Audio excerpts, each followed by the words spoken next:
निकाल।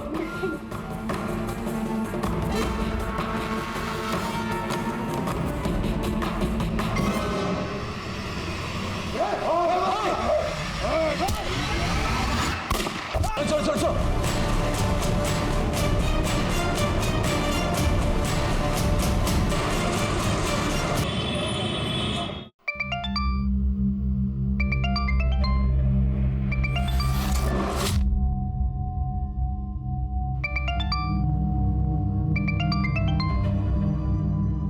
हाय रुचि बेटा। Mamma, I am so proud of you. Thank you so much मेरा रुचि पुची। आपको पता है मेरे स्कूल के फ्रेंड्स मान ही नहीं रहे कि आपका नाम न्यूज़पेपर में आता है। आज मैं ये न्यूज़पेपर स्कूल ले जाऊंगी, सबको बताऊंगी, टीचर को भी। ओके मेरा बच्चा। अच्छा मुझे बताओ, आपने नाश्ता किया? नहीं मम्मा, अभी नहीं किया। आप कब आओगी? I miss you so much. I miss you too मेरा बच्चा। मम्मा ना आपकी बर्थडे से पहले आ जाएगी, mamma promise. Okay mamma, love you. Love you too बच्चा। मुझे दे। हाँ बेटा, नाश्ता कर लिया? क्या माँ, 5 बजे तो ऑफिस से आई हूँ। आपको पता है मैं अभी रुचि से यही पूछ रही थी कि उसने नाश्ता किया या नहीं। कैसा होता है ना, सब माएँ एक जैसी होती हैं, सब माओं का सवाल भी एक जैसा होता है। अच्छा बाबा, सवाल नहीं पूछती लेकिन सलाह तो दे ही सकती हूँ ना। हाँ देख रचना बेटा, ये नाम कमाने के चक्कर में ना तू दुश्मन मत बना लेना। छोटी मोटी खबरों तक तो ठीक था, लेकिन तू अब जो कर रही है ना वो खतरनाक है। तुम्हारे सीनियर निशा को शौक होगा खतरों से खेलने का, लेकिन उसके शौक के लिए तुम अपनी जान खतरे में मत डालना, समझी? अरे अब उठ भी जा, कब तक सोती रहेगी? रात भर निशाचर की तरह घूमती रहती है। कितनी बार बोला कि अब ये करियर वरियर छोड़ो और शादी पे ध्यान दो, और इस बार मेरी बात नहीं मानी ना तो देख लेना। मम्मा, क्या आप रोज रोज सुबह चालू हो जाती हो? फोन पे धमकियां कम आ रही थी क्या, जब आप भी चालू हो गई? देख, ये मजाक की बात नहीं है, मैं बहुत सीरियस हूँ। अच्छा अच्छा ठीक है बाबा, मैं शादी कर लूंगी, लेकिन शादी करने के लिए कोई लड़का भी तो मिलना चाहिए ना।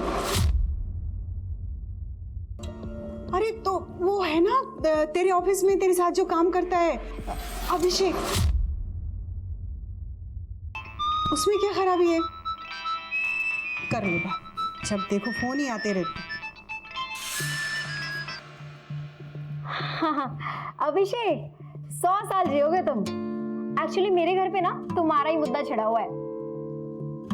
मेरी तारीफ कर रही थी या बुराई? तारीफ और तुम्हारी भूल जाओ।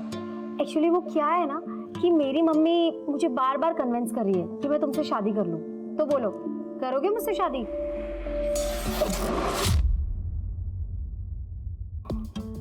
यार तुम ना सुबह सुबह मेरा दम मत निकाला करो यार। अच्छा, तुम्हें मुझ पर भरोसा नहीं है क्या? ये लो, अपनी होने वाली सासू माँ से ना खुद ही बात कर लो। चलो। अरे अरे मम्मा, कहाँ जा रही हो? बात तो कर लो अपने होने वाले दामाद से। हाँ अभिषेक, सो सॉरी यार। एक्चुअली क्या है ना, मेरी मम्मा का ना रोज सुबह का यही गाना चालू रहता है, शादी कर ले शादी कर ले, इसलिए आज मैंने उनको ज्वाइन कर लिया। तुम्हारे न्यूज आर्टिकल का असर हो गया है। पुलिस ने कुरैशी को अरेस्ट कर लिया है, उसके यूनिट पर रेड करी और सारे के सारे बच्चों को छुड़ा लिया। अरे वाह अभिषेक, क्या न्यूज सुनाई है तुमने? बच गई ना बैंड उस कुरैशी की। हाँ बैंड तो बजाई थी तुमने। चलो ऑफिस में मिलते हैं।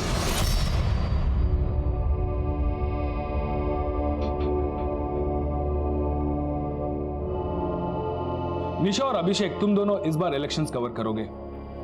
पर सर, फिर क्राइम कौन कवर करेगा? आई मीन कुरैशी जैसे काफी लोग हैं दिल्ली में।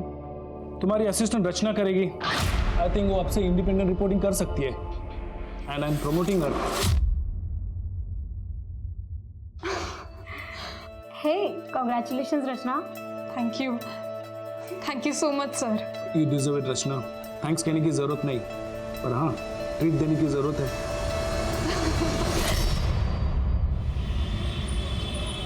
ओके रुचि पुची, मम्मा भी ना जल्दी आ जाएगी। क्या खिचड़ी पकड़ी है माँ बेटी में? बहुत खुश है रुचि। पता है, उसने अपने पूरे स्कूल में सबको न्यूज आर्टिकल दिखाया है।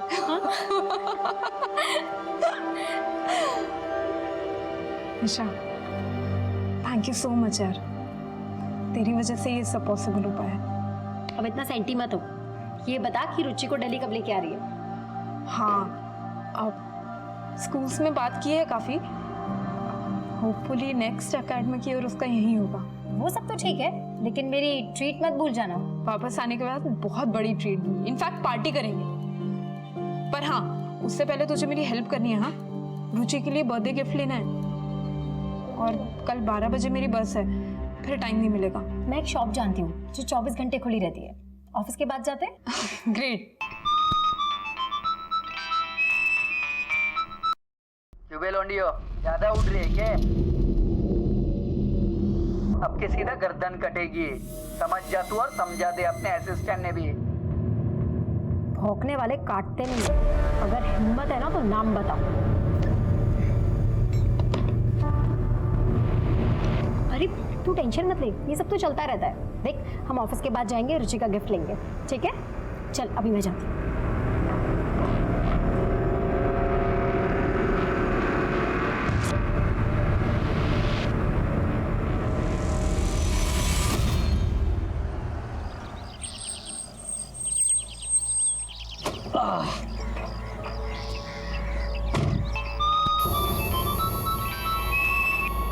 किसका फोन था?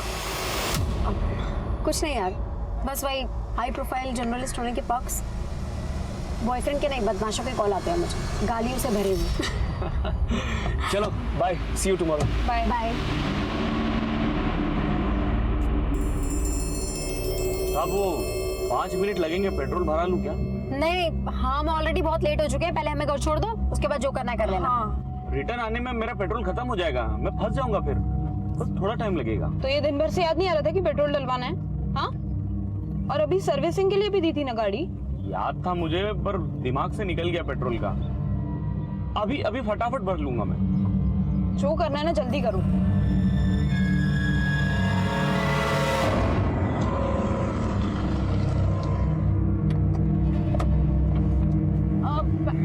मैंने ले लिया। ये ड्राइवर भी ना पेट्रोल के चक्कर में मेरी बस छुड़वा देगा।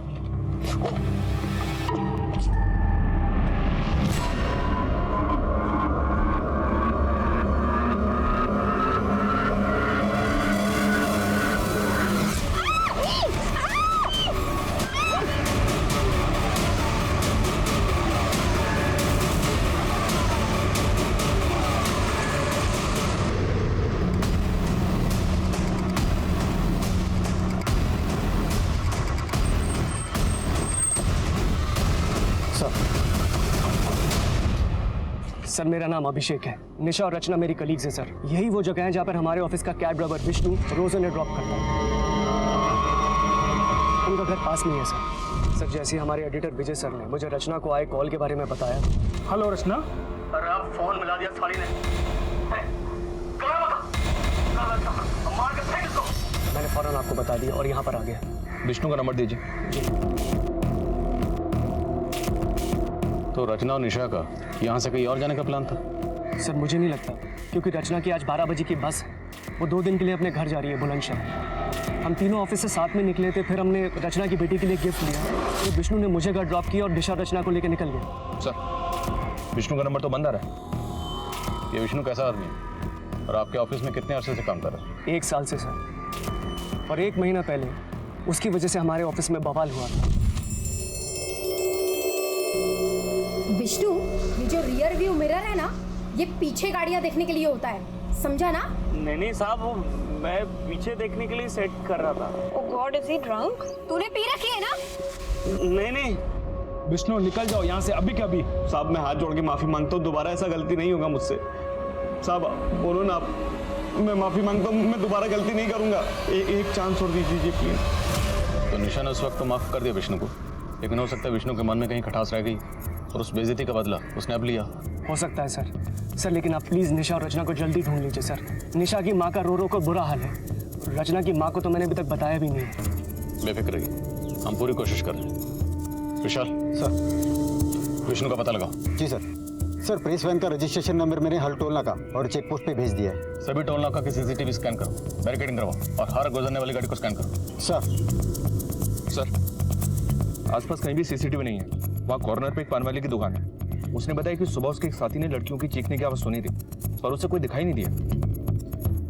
इसका मतलब ड्राइवर विष्णु गाड़ी को लेकर यहाँ तक तो आया था, पर यहाँ आने के बाद उसका प्लान बदल गया। एक काम करो, विष्णु, रचना और निशा तीनों के फोन सर्विलेंस पर डालो।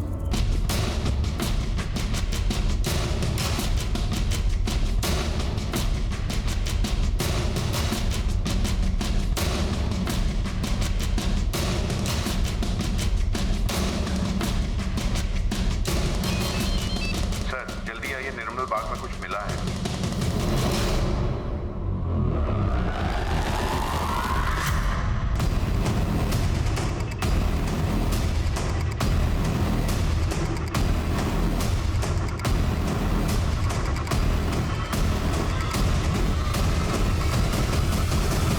अपनी बेटी के लिए गिफ्ट खरीदी, हो सकता है ये वही हो। फॉरेंसिक भेजो, हो सकता है किसी के फिंगरप्रिंट्स मैच हो जाए। सर, दो जाबाज महिला पत्रकारों के साथ हुई इस घटना ने पूरी दिल्ली को हिलाकर रख दिया है। हमने आपको पहले भी बताया कि पुलिस के इस क्राइम सीन में पहुंचने के पहले ही एक पीड़िता की मौत हो गई, वहीं दूसरी पीड़िता की हालत नाजुक बताई जा रही है। सूत्रों के अनुसार कहा जा रहा है कि पीड़िताओं के साथ पहले दुष्कर्म किया गया। महिला पत्रकारों के साथ हुई ये घिनौनी वारदात एक सबूत है पुलिस और प्रशासन के खिलाफ। ये मीडिया इस केस को बहुत उछालने वाला है। अब कमिश्नर साहब का 2 बार फोन आ चुका। ये ड्राइवर विष्णु मुझे 24 घंटे के अंदर अंदर लॉकअप में चाहिए। सर,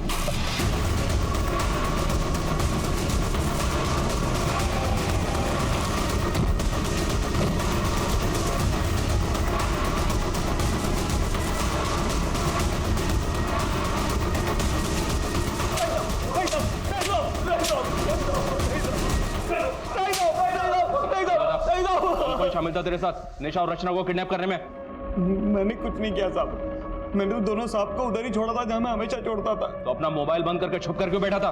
चुप कर नहीं बैठा था साहब, मेरी छुट्टी थी आज, तो उनको छोड़ने के बाद अपने दोस्त लोग के साथ पार्टी मना रहा था।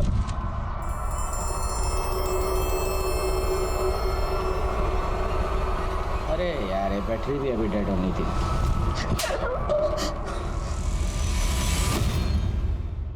आपका शक सही था, दोनों लड़कियों के साथ रेप हुआ है। और निशा के गले के ऊपर जो निशान है उन्हें देखकर तो यही लगता है कि उसकी मौत गला घुटने से हुई है। और रचना गहरी चोटें आई हैं।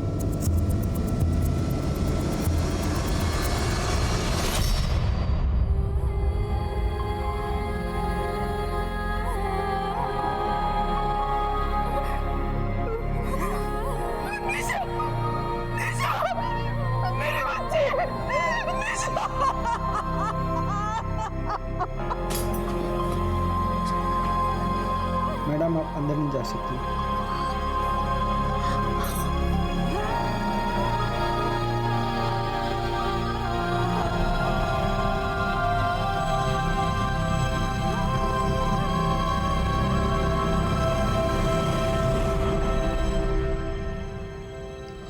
सुनिए,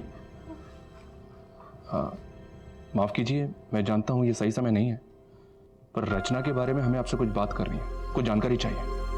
क्या आप बता सकती हैं कि रचना के साथ आपकी आखिरी बात कब हुई थी?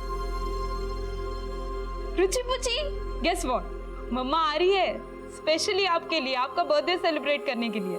रचना बेटा, एक बार रोहन से पूछ ले। रोहन नहीं आएगा, टाइम नहीं है ना उसके पास।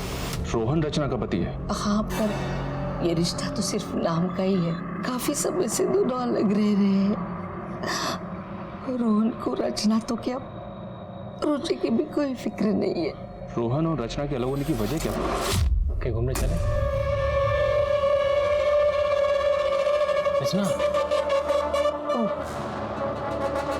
इसी मीटिंग की वजह से तुम अपनी बच्ची को स्कूल से नहीं ला पाए। रचना देखो, तुम गलत समझ रही हो, हमारे बीच ऐसा कुछ नहीं है। बस, अब मैं और रुचि एक पल भी तुम्हारे साथ नहीं रह सकती। जहाँ जाती हो ना तुम, तो जाओ, लेकिन लौट कर वापस बताना। सच बोलने वाले रिपोर्टर को तो हमेशा खतरा रहता है सर। निशा ने रिसेंटली एक मीट पैकेजिंग यूनिट के ऊपर एक स्टोरी ब्रेक की थी, जहां पे दर्जनों बच्चों को इलीगली काम पे रखा गया था। ये लीड निशा को एक एनजीओ वर्कर देव ओझा ने दी थी। निशा की इस स्टोरी के बाद पुलिस फौरन एक्शन में आई, वहां पे रेड किया और वहां के सारे बच्चों को रेस्क्यू किया। और वहाँ की फैक्ट्री के मालिक करीम कुरैशी को भी अरेस्ट किया। करीम कुरैशी और ड्राइवर विष्णु, उसने एक बार निशा के साथ बदतमीजी की थी, बात आप तक भी पहुंची, लेकिन आपने उसे नौकरी से नहीं निकाला। सर गरीब आदमी है, पिछले 1 साल से मेरे पास है। निशा ने भी जोर नहीं दिया, इसलिए मैंने पहली गलती समझकर उसको माफ़ कर दिया। और रचना ने जब आपको आखिरी बार कॉल की, वो कॉल महज 20 सेकंड की थी, फिर भी आपने रिकॉर्ड की, पूरी कॉल रिकॉर्ड की। क्या आपको पहले से अंदाजा था कि ये कॉल इतनी इंपॉर्टेंट है? सर मैं एक न्यूज़पेपर चलाता हूँ, मुझे हर रोज़ धमकी आती है। हम जर्नलिस्ट हमारे सारे कॉल्स रिकॉर्ड करते हैं और ये एक बेसिक चीज़ है हमारे प्रोफेशन में। तोड़ो इस विष्णु को, नहीं उगले तो हलक में उंगली डाल के उगलवा। सर एक बात बतानी रह गई थी। निशा को पिछले 2-3 दिनों से एक प्राइवेट नंबर से धमकी के कॉल्स आ रहे थे।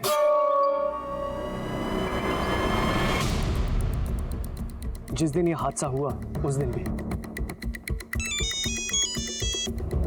अवनीश, करीम से बात करने की परमिशन मिली? जी सर, अभी अभी दीवानपुर पुलिस स्टेशन शादरा से परमिशन मिला है। तुम शादरा पहुंचो, हम करीम से मिलते हैं।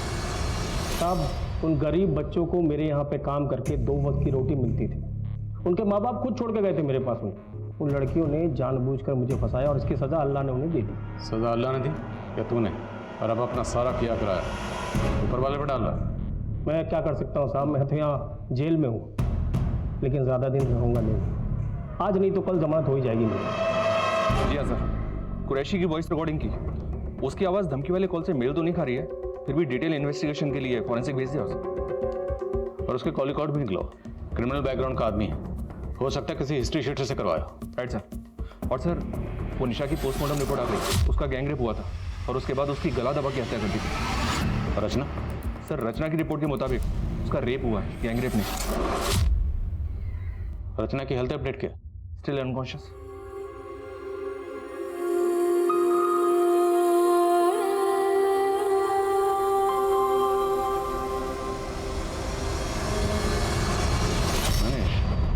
दोनों लड़कियों को एक साथ किडनैप किया गया, जिसमें से निशा के साथ गैंग रेप किया गया और उसकी बेरहमी से हत्या कर दी गई। रचना के साथ सिर्फ रेप, ऐसा क्यों? सर अब इस सवाल का जवाब या तो रचना दे सकती है या फिर वो क्रिमिनल्स। नहीं मनीष, अब सारे सवालों के जवाब हमें ही ढूंढने। रचना और निशा, इनकी पर्सनल और प्रोफेशनल लाइफ में जितने भी लोग हैं सबसे बातचीत करो। निशा के साथ जिस तरह से बेरहमी से गैंग रेप किया गया और उसका कत्ल किया गया, और रचना की जो हालत है, उससे तो यही लगता है कि इन दोनों के साथ किसी ने कोई गहरी दुश्मनी निकाली। आखिर ऐसी कौन सी दुश्मनी थी जिसकी कीमत निशा को अपनी जान देकर चुकानी पड़ी? क्या निशा ही अपराधियों की असली टारगेट थी? क्या रचना की सिर्फ यही गलती थी कि वो निशा के साथ थी, या फिर इस वारदात का मकसद कुछ और ही था?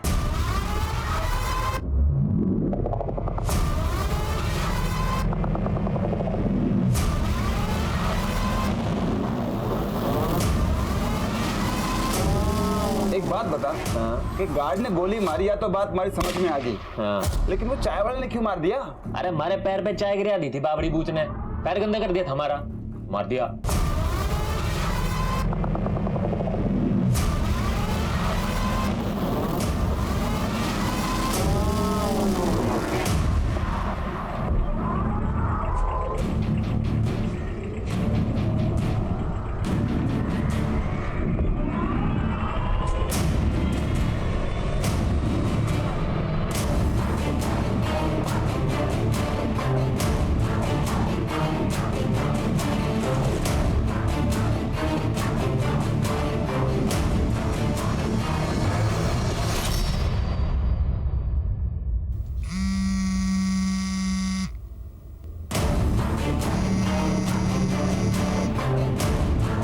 हेलो, अरे कांड खोल के सुन लो सब, अपने अपने फोन के सिम निकाल के फेंक दो, कुछ दिनों के लिए अंडरग्राउंड होना है हमें। सर मेरे परिवार में कोई भी लड़की नौकरी नहीं करती है, लेकिन रचना को मेरी परिवार की इज्जत का कोई ख्याल नहीं था। मुझे तो बस अपनी फ्रीडम प्यारी थी। और ये जो उसकी सहेली है निशा, वो उसे चढ़ाती रहती है, ये चढ़ती रहती है। मैंने कुछ कह दिया तो बेटी को लेकर मायके जाके बैठ गई। तो आप कहना चाहते हैं कि रचना को फ्रीडम चाहिए थी, इसलिए वो अलग होना चाहती थी, but from your side it was perfectly alright. हमारे बीच म्यूचुअली डिसाइड हुआ था कि अलग होने के बाद हम अपनी ज़िंदगी अपने ढंग से जी सकते हैं। अलग होने के बाद? लेकिन आपका तो रचना से डिवोर्स नहीं हुआ, फिर भी आपने एंगेजमेंट कर ली, और कानूनी तौर पर वो अभी भी आपकी बीवी है। इतना बड़ा हादसा हुआ, आपने कोई खबर नहीं ली। मैं खबर क्यों लेता सर? रचना और मेरे बीच में कोई रिश्ता है ही नहीं। रही बात तलाक की, तो हाँ मैं उससे तलाक लेना चाहता था, लेकिन रचना बहुत बड़ी लालची औरत निकली। एलिमोनी पे उसने 20 लाख रुपए मांग लिए मुझसे। सर इतनी बड़ी रकम मैं कहाँ से ला के देता? इसलिए उसे रास्ते से हटाने की कोशिश की ताकि झंझट ही खत्म हो जाए। सर मैंने नहीं मारा उसको, मैं क्यों मारूंगा उसे? जिस वक्त रचना और निशा पर हमला हुआ उस वक्त तुम कहाँ थे? मैं अपने घर था सर, बुलंदशहर में। ये तुम्हारे कॉल रिकॉर्ड्स, इनके हिसाब से तुम उस दिन दिल्ली में थे। सर एक्चुअली मेरा ट्रांसपोर्ट का काम है, मेरे पास कई ट्रक्स और टेम्पोज हैं, कई शहरों में मेरे ऑफिस हैं, दिल्ली में भी है सर। तो शायद उस दिन मैं वहीं रहा हूँगा। Sorry sir. ये अभी पूरा सच नहीं बोल रहा, नजर रखो इस पर। एक बात कान खोल के सुन लो, हमारी संतान आने से पहले हमारे को सोने के कंगन चाहिए।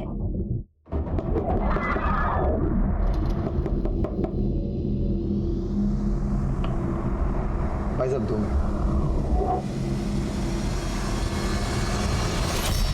सर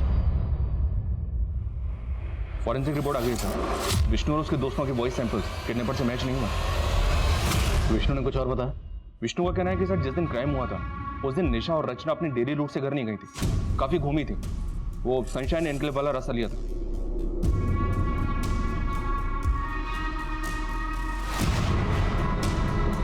यहाँ पे नवदेश न्यूज का ऑफिस है। नवदेश न्यूज से एक गाड़ी निशा, रचना और अभिषेक को लेकर इस तरफ निकलती है। एकता नगर, लोटस मार्टिन से गाड़ी पहुंचती है गुप्ता कॉलोनी, जहाँ पे गाड़ी अभिषेक को ड्रॉप करती है। अभिषेक को ड्रॉप करने के बाद गाड़ी आगे बढ़ती है झांझर नगर, फिर आदिलबाग, और आदिलबाग होते हुए गाड़ी फाइनली पहुंचती है व्यास चौक।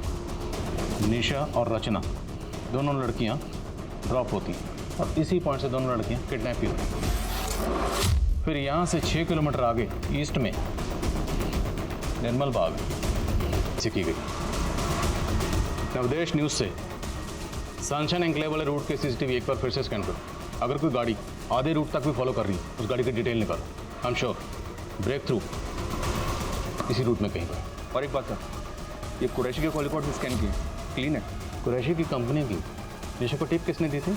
देवो जाने का एनजीओ चला था। जो आदमी छोटे छोटे बच्चों से जानवरों की तरह काम करवाता हो वो कुछ भी कर सकता है। वो जेल में है तो क्या हुआ? उसका एक खास आदमी समीर अब तक फरार है। रेड के दिन वो पुलिस के हाथों से भाग निकला था। हेलो सर, लगता है समीर खान अंडरग्राउंड हो गया है। अपने खबरियों को काम पे लगाता हूँ उसे ढूंढने के लिए। निशा को जो धमकी भरे कॉल्स आ रहे थे उनसे कुछ पता चला? इंटरनेट कॉलिंग थी सर, इसलिए ट्रेस नहीं हो पाया। लेकिन सर किडनैपर्स के कॉल में जो आवाज़ रिकॉर्ड हुई थी उस तरह का लहजा बेवर रीजन में इस्तेमाल किया जाता है, और ये समीर खान वहीं का रहने वाला है। ये समीर खान इस केस की अहम कड़ी साबित हो सकता है। व्यवहार पुलिस से समीर खान की डिटेल शेयर करो। खींच निकालो इस चूहे को बाहर। सर रचना को होश है। रचना जी, आप पर किसने हमला किया था?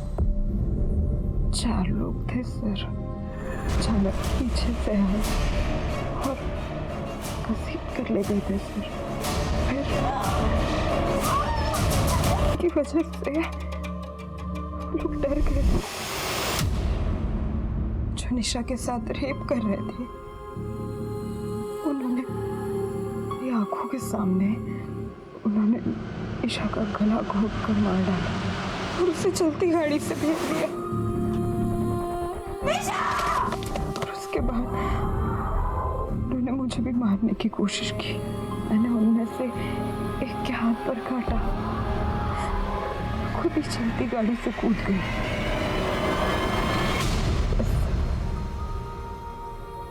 नहीं याद है मुझे, उसके बाद क्या हुआ मुझे कुछ याद नहीं। आपको उन चारों के चेहरे याद है या उनमें से किसी का भी चेहरा याद? स्केच बनवा सकती हैं? नहीं सर, बहुत अंधेरा था और उसके चेहरे पर मास्क था। अच्छा, आपस में बातचीत करते वक्त उन्होंने कोई नाम लिया हो, कुछ याद है आपको? रचना जी, हमारे लिए छोटी सी छोटी डिटेल भी बहुत अहम है, याद करने की कोशिश कीजिए। कौन सी गाड़ी से आए? टेम्पो था, छोटा टेम्पो, और टेम्पो के पीछे कुछ नंबर्स लिखे हुए थे। क्या नंबर थे? 36366। हाँ, ये आखिरी के डिजिट्स थे। शायद मोबाइल नंबर होगा। और कोई नंबर याद है आपको या कुछ भी? रचना जी, आपको किसी पर शक है? आपने जो कॉल अपने एडिटर विजय को किया था वो रिकॉर्ड हो गया है, आप उसको सुन लीजिए, शायद आपको कुछ याद आ जाए। अरे आप फोन मिला दिया थाली ने। मार के फेंक इसको।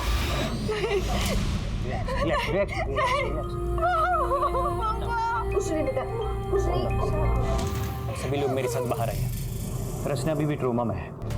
अगर रचना से हादसे के बारे में ज़्यादा बात की जाए तो उसे पैनिक अटैक आ सकता है, ब्रेन डैमेज भी हो सकता है। इसलिए बेहतर यही होगा कि आप कुछ दिन रुकें।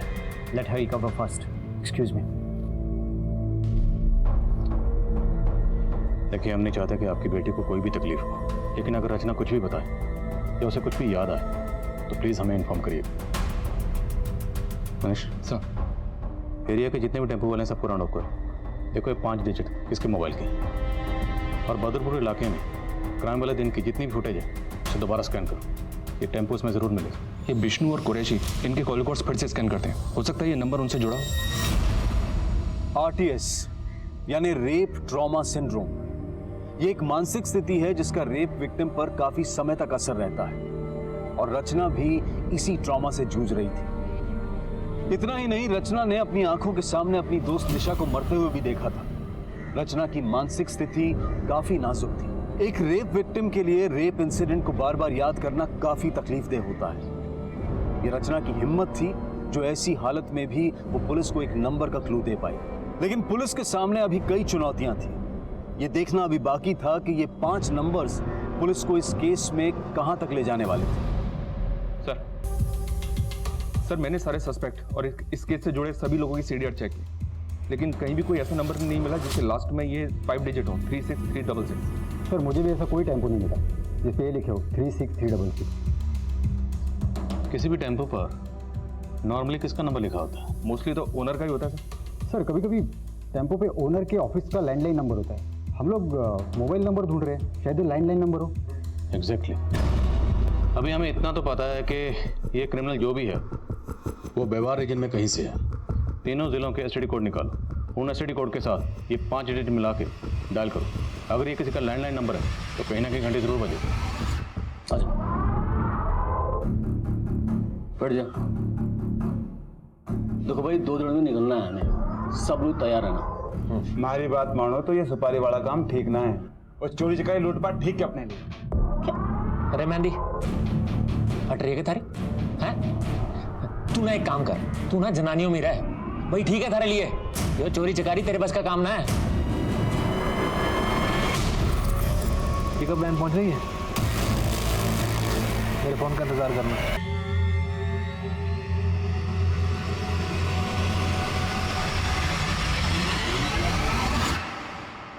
हाँ बल्ली, बोल।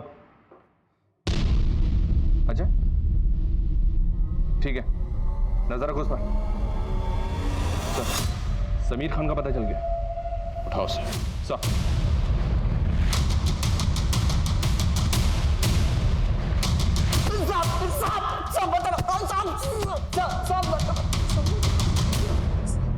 सब 36366 सब ये किसका नंबर है मुझे नहीं पता साहब, मैंने कुछ नहीं किया। उन्हें कुछ किया नहीं तो चुप क्यों रहा था? कुरैशी भाईजान के अरेस्ट के बाद पुलिस मेरे पीछे पड़ गई थी साहब, चाइल्ड ट्रैफिकिंग के चक्कर में साहब। मैं कुरैशी भाई को बच्चे ला कर देता था, इसलिए मैं छिप गया साहब। पर साहब, वो लड़कियों से मेरा कोई लेना देना नहीं है साहब। तेरा लेना देना है या नहीं ये भी पता चल जाएगा, समझ? सब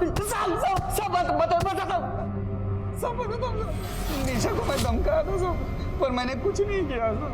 जिस दिन ये कांड हुआ उस दिन भी तूने निशा को फोन किया? जी साहब। टुकड़ों टुकड़ों में इंफॉर्मेशन दे रहा, मारो साले टुकड़े टुकड़े में। समीर को वो सैंपल किडनैपर के वॉइस सैंपल से मैच करने के लिए भेजो, और फिंगरप्रिंट्स भी। शायद उस डॉल पर जो फिंगरप्रिंट्स हैं वो इससे मैच हो जाए।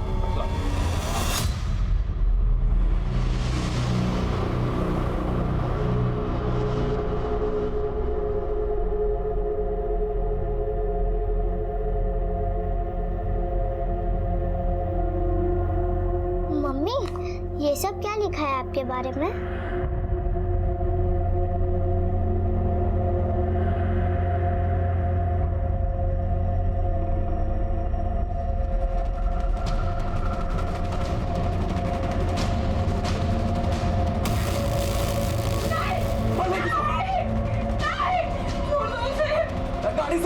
नीचे इसको।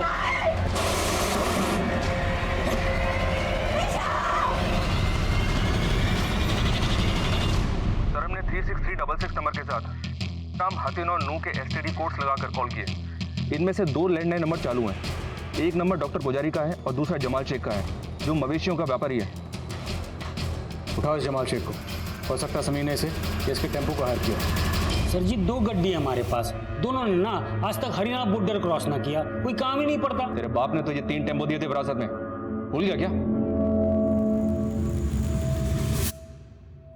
ये देख, ये रहे उन तीनों के नंबर। 2 यहाँ पे हैं, तीसरा कहाँ है? ओ हाँ साहब जी, ये तीसरी गड्डी 3 साल पहले हमारा छोटा भाई कासिम ले गया था, तब से मैंने ना देखी। कहाँ है कासिम? बोल।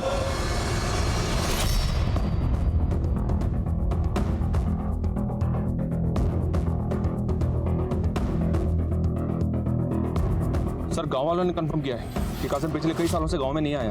पता लगा इस कासिम का। दिल्ली और व्यवहार में हर जगह इसकी फोटो सर्कुलेट करो। अपने खबरियों को एक्टिव करो। मुझे लगता है समीर के साथ इस कासिम का कोई ना कोई कनेक्शन जरूर निकलेगा। सर कहीं ऐसा तो नहीं कि इस कासिम का और रोहन का आपस में कोई कनेक्शन हो? कासिम ने अपने भाई से कहा था कि वो ट्रांसपोर्ट का बिजनेस करेगा और इस रोहन का भी ट्रांसपोर्ट का बिजनेस है। हो सकता है। रोहन के ऑफिस वालों से बात करो, पता करो क्या वहाँ पे कोई कासिम नाम का ड्राइवर था, और 9 पुलिस से कासिम की डिटेल शेयर करो। Okay sir.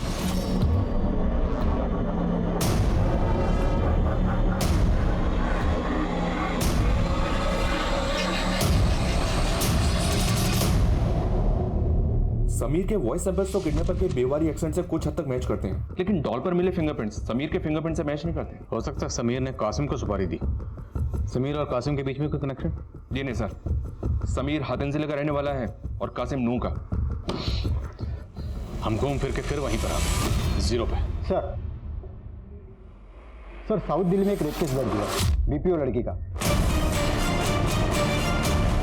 लड़की को पहले टेम्पो से किडनैप किया गया, उसके बाद उसका रेप करके उसे बाहर फेंक दिया गया, सेम निशा और रचना के केस की तरह। टेम्पो वाले का पता चला? नहीं सर लेकिन एक लीड मिली है। जिस दिन बीपीओ एम्प्लॉय का रेप हुआ उस दिन उसी एरिया में एक रॉबरी हुई और आई विटनेस ने बताया कि रॉबर्ट टेम्पो से आए। जिस दिन रचना और निशा को किडनैप किया गया उस दिन उस एरिया में कोई रॉबरी हुई थी? नहीं सर, लेकिन रचना ने जिस एरिया से डॉल खरीदी थी उस एरिया में एक रॉबरी अटेम्प्ट हुई थी, लेकिन फेल हो गई क्योंकि आसपास के लोगों ने चिल्लाना शुरू किया तो वो लोग भाग गए, वो भी एक टेम्पो से। मतलब ये गैंग पहले रॉबरी करता है और फिर ली हुई सवारी को अंजाम देता है। 9 पुलिस से ऐसे गैंग की और डिटेल पता करो। सर बड़े शातिर हैं बेवारी गैंग वाले, बच्चों का इस्तेमाल करते हैं अपने काम करने के लिए। कैसे? सर जुवेनाइल होम से बच्चे हायर करते हैं, उन्हें अपना लाइनर बनाते हैं और यही बच्चे उन्हें इन्फॉर्मेशन देते हैं कि कब कहाँ माल मिलेगा। मुझे दिल्ली हरियाणा बॉर्डर के आसपास के जुवेनाइल होम्स के एक्टिव लाइनर्स की डिटेल चाहिए। जी सर। हमारे यहाँ 4 बच्चे बेवार रीजन से हैं, जिसमें से 3 तो अभी सेंटर पे हैं, मगर एक अपने गांव गया हुआ। उसके माँ बाप ने अपनी गारंटी पे उसकी कस्टडी ली है। उस बच्चे की डिटेल मुझे मिल सकती है? जी बिल्कुल मिल सकती है। ये देखिए, ये वाला है।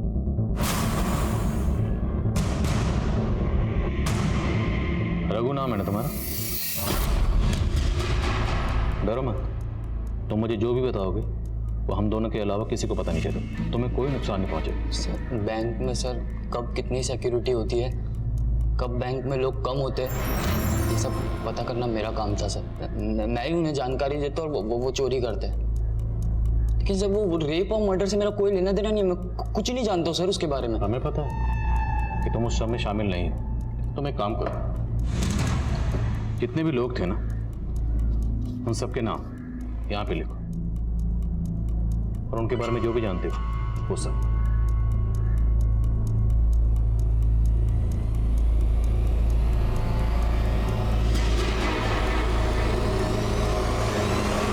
रघु हमारे लिए खबरें लाने का काम करता था, उसी की मदद से हमने बदरपुर और उसके आसपास सारी चोरियां करी थी।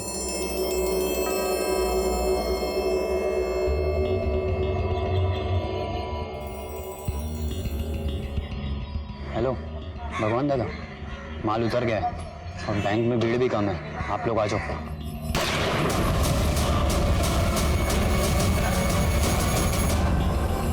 और सच बोल। सच कह रहे साहब, हमने चोरियां करी हैं लेकिन किसी की इज्जत न लूटी। ऐसे सच नहीं बोलोगे और तब ना सालों को। अरे साहब साहब साहब क्या साहब, आप झूठे कैसे फंसा रहे हो? हमारे खिलाफ कोई सबूत ना है आपके पास? सबूत चाहिए? सबूत चाहिए तो सुन, जिन 2 लड़कियों को तुम लोगों ने उठाया था ना, उनमें से एक लड़की बच गई है। उस लड़की ने तुम्हारे टेम्पो को पहचान लिया है।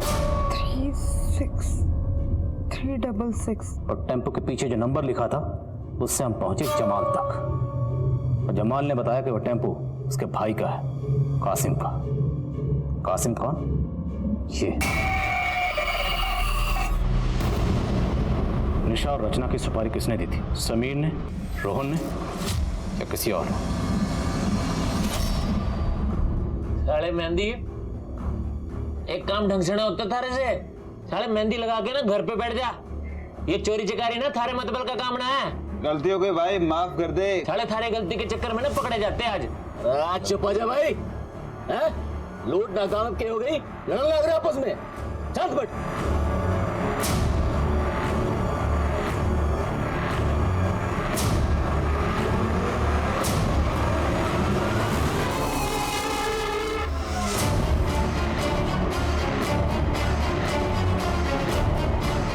छोरियां कहाँ जा रही भाई?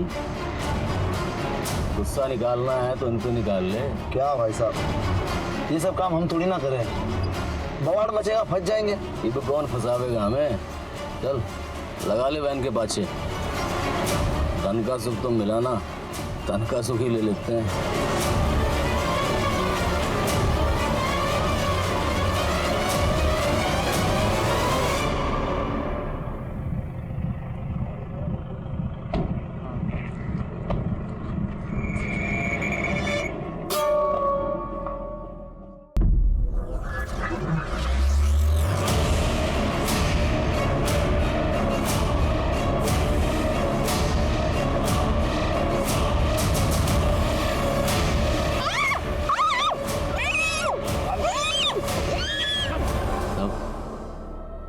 शराब के नशे में हमने दोनों छोरियों को उठाया था। उन्हें मारने का हमारा कोई प्लान नहीं था साहब। सोचा था थोड़े मजे वजे करके छोड़ देंगे। वो क्या हुआ कि एक लड़की ने किसी को फोन मिला दिया तो हम सब डर गए थे, इसीलिए उसको मारना पड़ा।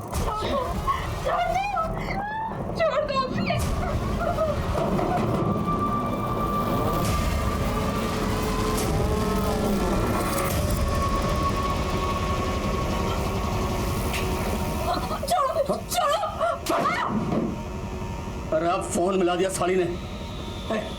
गला बता, गला बता, मार के फेंक इसको।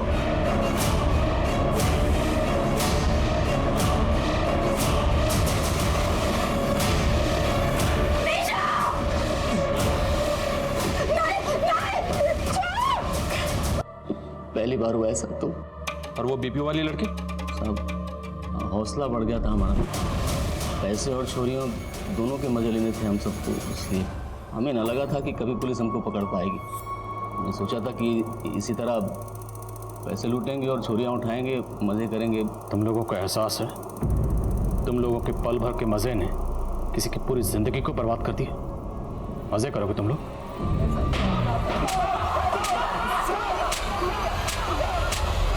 रचना और निशा के गुनहगार इस वक्त जेल में सजा काट रहे हैं। रचना के शारीरिक घाव तो भर चुके हैं, लेकिन उसके मन पर लगे घावों को भरने में अभी और वक्त लगेगा। कुछ लोगों का यह मानना है कि अगर उस दिन निशा और रचना रुचि के लिए गिफ्ट लेने ना जाती तो शायद बच जाती। अगर उनकी प्रेस वैन पेट्रोल स्टेशन पर ना रुकती तो वो बच जाती। लेकिन ये बात बिल्कुल बेबुनियाद है। अगर निशा और रचना वहां पर ना होती तो शायद उनकी जगह कोई और लड़की उस गैंग की हवस का शिकार बनती। जरूरत इस बात की है कि हम एक ऐसा माहौल तैयार करें जिसमें औरतें किसी भी वक्त कहीं पर भी आ जा सके और बेखौफ अपना काम कर सके। और ऐसे सुरक्षित वातावरण को तैयार करने की जिम्मेदारी पुलिस और समाज दोनों की है। एक सभ्य समाज की बुनियाद इसी से मजबूत होती है। अब मैं अनूप सोनी आपसे विदा लेता हूं। फिर मुलाकात होगी क्राइम पेट्रोल सतर्क में एक और नए केस के साथ। तब तक अपना और अपने परिवार का ख्याल रखें, सतर्क रहें, सुरक्षित रहें और देखते रहें क्राइम पेट्रोल सतर्क। जय हिंद।